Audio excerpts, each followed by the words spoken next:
Magandang buhay! This is Katya Park Vlog. Ang aking 2024 was a hard year. I fought many silent battles, wiped my own tears, and survived. Please, 2025 be easier, because some people are waiting to see you feel from, or some are waiting to see you quit. Let them wait forever. Accept your past without regret. Handle your present with confidence and face your future forever. Kasi ang alam ko, ang 2024 ko ay sobrang challenging talaga sa aking the whole year journey.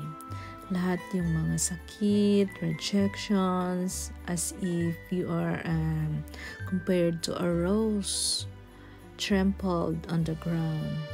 But instead of kailangan nating mabuhay, kailangan nating makasurvive, kasi hindi lang naman ito ang ating hinaharap, kundi lahat ng ating mga pangarap, lahat ng mga sakit, lahat ng mga challenges, lahat ng hardships, kailangan nating malampasan in order to live and survive.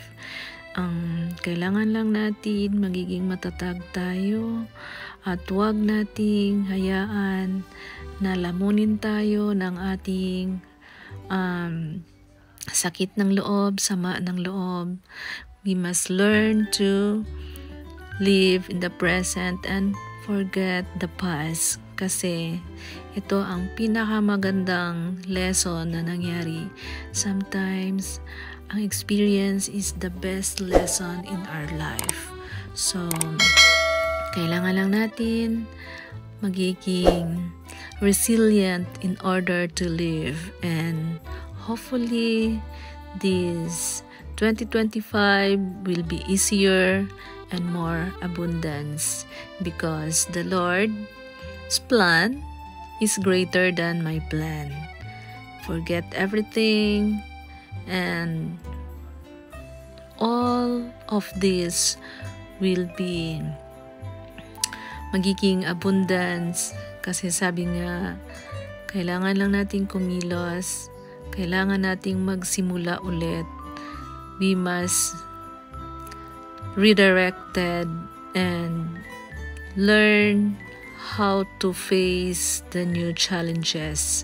Kumbaga, parang tindahan lang to ng Yossi na they are all giving up hope and more. Sana ang 2025 ko magiging prosperous and more graces and abundance. Sa tulong ninyo at sa tulong ng Panginoon, huwag na nating hayaan pa na ang lahat ng ating mga opportunity ay mawawala. Thank you and Happy New Year!